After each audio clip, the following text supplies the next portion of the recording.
Bom, amigos telespectadores, estamos começando com mais um programa Justiça, Direitos e Obrigações. Fica aqui os meus sinceros agradecimentos pela audiência que estamos tendo, pela procura, pelas sugestões de temas. E lembro a todos que o e-mail é pauloadvjurídico@hotmail.com, ou então entre em contato conosco através do telefone 988 16 11 32. Esse programa, só lembrando, só acontece em razão, do patrocínio e fomento da FACIMP, Faculdade de Imperatriz.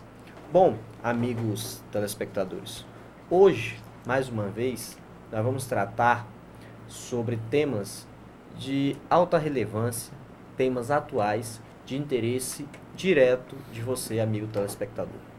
Nós vamos tratar sobre benefícios previdenciários.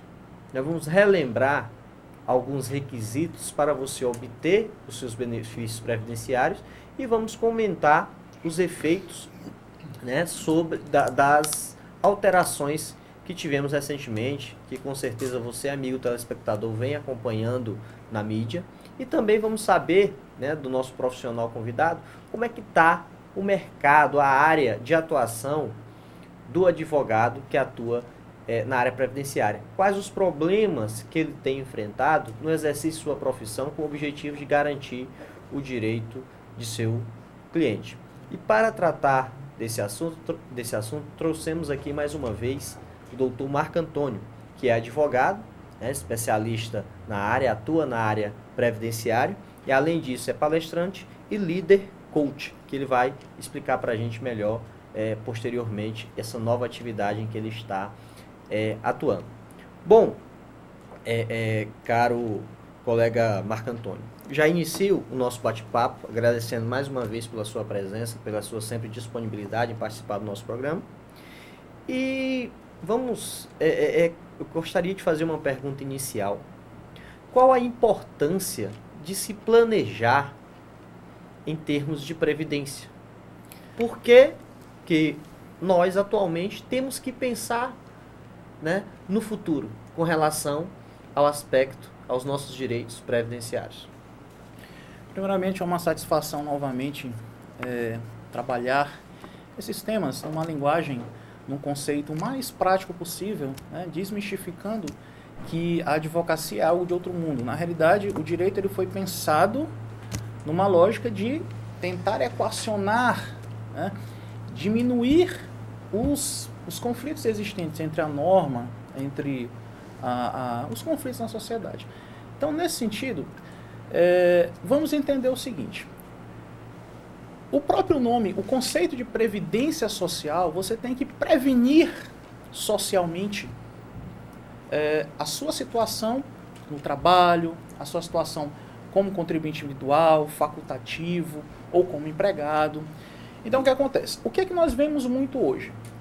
Quando o cidadão é convidado para ir para um casamento, para um aniversário, para uma festa de 15 anos ou até mesmo para um funeral, mesmo que o convite seja um dia antes ou poucas horas antes, o cidadão ele dá o seu jeito para se preparar. Ele se prepara mentalmente, ele coloca uma roupa de acordo com a situação. E na previdência, ou seja, o conceito de que ele tem a vida toda, ele busca o quê? Um dia ter uma estabilidade, quer se aposentar. Mas o que acontece? Ele não se prepara, ele não se programa para se aposentar. O que é se programar? O que é se preparar? Nós não podemos colocar a culpa unicamente no órgão previdenciário. Nós não podemos colocar a culpa no INSS. Você, cidadão, é responsável inicialmente por acessar suas informações, guardar seus documentos, e ter uma lógica de organização.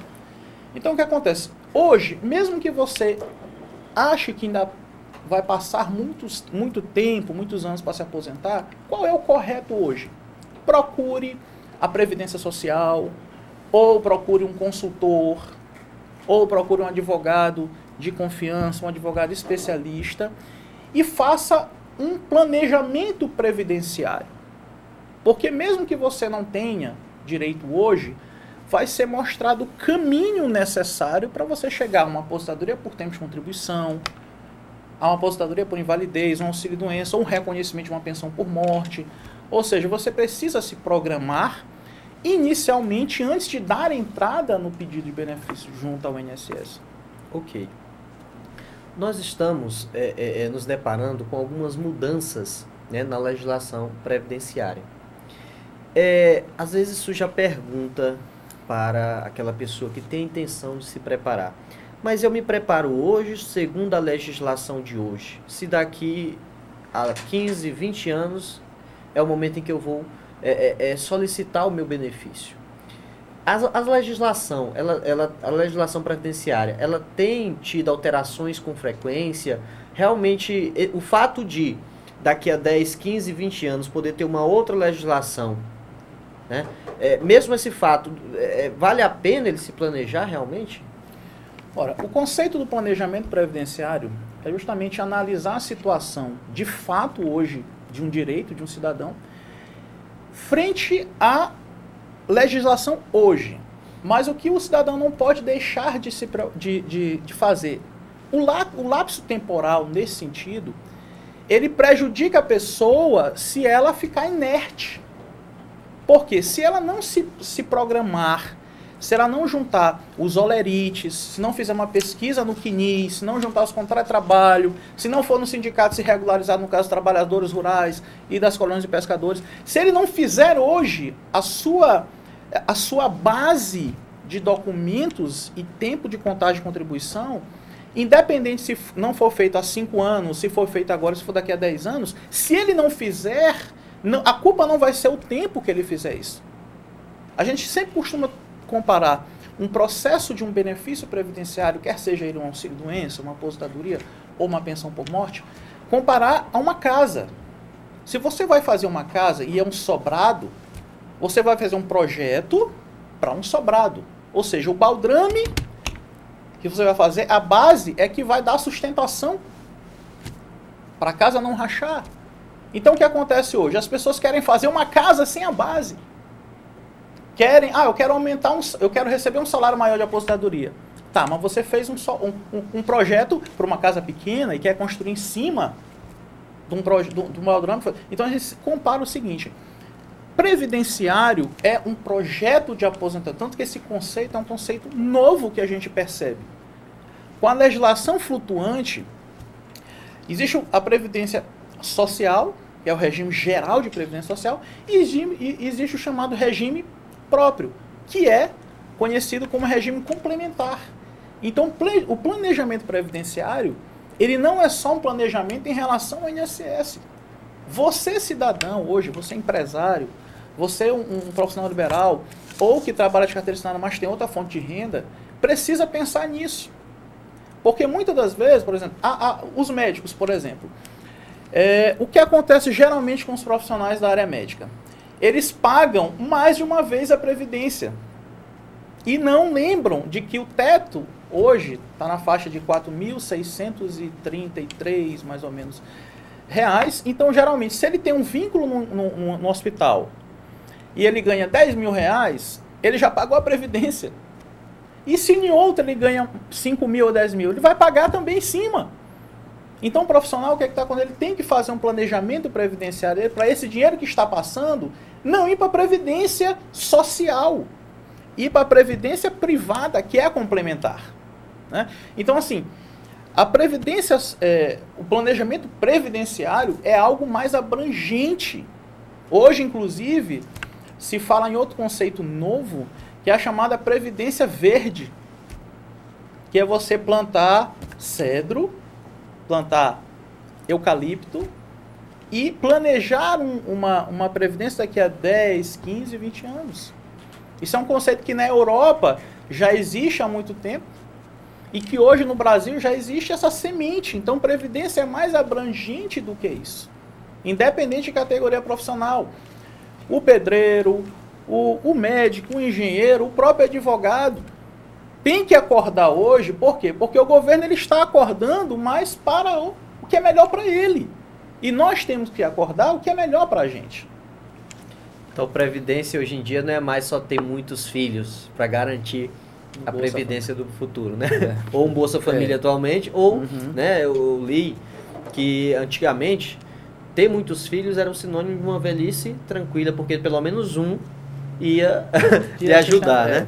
Bom, voltando, indo mais especificamente para o campo específico dos benefícios previdenciários, né? É sempre bom a gente estar relembrando, né, estar ratificando informações no que diz respeito a requisitos. O que é preciso para se conseguir determinado benefício, né? Então vamos traçar aí a classe, né, dos trabalhadores rurais, por exemplo.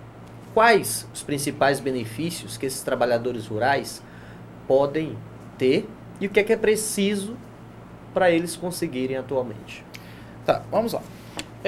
Diferente do trabalhador urbano e do contribuinte, ele se inscreve no INSS para poder recolher, ou seja, o contribuinte individual ou facultativo, aquele que tem, como o próprio nome sugere, é facultado o dever de pagar. Diferente dessa categoria profissional de contribuintes, o segurado especial, o chamado os lavradores em regime de economia familiar e os pescadores artesanais, eles precisam se apresentar para a Previdência Social antes do fato gerador do benefício, ou seja, trocando em miúdos. O que é um fato gerador de um auxílio-doença? É o trabalhador rural sofrer um acidente na terra ou ter uma doença que incapacite ele de forma temporária ou permanente ao trabalho. Então esse é o fato gerador. Mas o que acontece? Geralmente o trabalhador, acontece o acidente, depois é que ele vai procurar o INSS para provar que ele é lavrador. Diferente da primeira categoria de contribuintes que se inscrevem no INSS, se apresentam, olha, minha identidade é essa, meu CPF é esse, meu endereço é esse. Eu contribuo, portanto. E o lavrador não, o lavrador tem que se apresentar através dos sindicatos rurais ou das colônias de pescadores. E independente também disso, existe hoje o INSS, ele recepciona este lavrador para se inscrever como lavrador no sistema, mesmo que não tenha necessidade hoje, ou seja, ele vai se apresentar hoje ao sistema previdenciário antes do fato gerador, antes da intempérie social. Então o que acontece? Ele tem que se apresentar. O lavrador que realmente, eu quero me proteger, ele vai, nos seus documentos chamados de fé pública, colocar a profissão como lavrador, uma certidão de casamento, uma certidão de nascimento dos filhos. Profissão, lavrador, lavradora. Então são documentos de fé pública que o sistema não está vendo, só vai ver quando ele for analisar através de uma entrevista. Por isso que se tem muito receio, não, mas muita gente não passa na entrevista. Por quê? Porque os documentos, eles são apresentados da chamada forma extemporânea, ou seja, são apresentados depois do prazo, depois do tempo que se quer provar. Não é uma coisa de outro mundo, mas você tem que acordar, cidadão, você tem que acordar, lavrador. Tá? Hoje, chegou, eu vou lá na cidade resolver uma coisa. Eu vou lá no INSS e vou me inscrever, ver como é que está a minha situação lá. E outra coisa, sofreu um acidente, cortou o dedinho, quebrou um dedo, uma perna, é acidente na roça. Não fique com vergonha, lavrador, não fique com vergonha, pescador. Se, porque eu estou só com o braço quebrado, só com a mão quebrada, eu não vou me encostar no INSS. Se encoste se você ficar incapacitado por um determinado tempo, porque esta prova, se você ficar encostado pelo auxílio-doença pelo menos um mês, e você fosse pedir uma aposentadoria por idade daqui a 5 anos, 10 anos, essa prova de um mês já vai estar no sistema dizendo, ele foi reconhecido lavrador há anos atrás. É diferente do cidadão que pensa, eu não vou dar entrada agora porque eu não tenho idade, aí você não vai estar preparando para colher os frutos da aposentadoria. Salário maternidade também serve como prova também. Salário maternidade. Ou seja, são provas no sistema que estão dizendo, olha, esse cidadão, a mulher dele já recebeu um salário maternidade como lavradora. O pescador artesanal, olha, esse aqui já recebeu. Ele ficou de auxílio-doença durante 2 meses, há 5 anos atrás. É prova no sistema. Então tem que acordar para isso. Ok. Bom, amigos telespectadores, estamos encerrando o primeiro bloco do nosso programa. Não saiam daí, daqui a um minutinho voltamos com mais direito previdenciário com o Dr. Marco Antônio.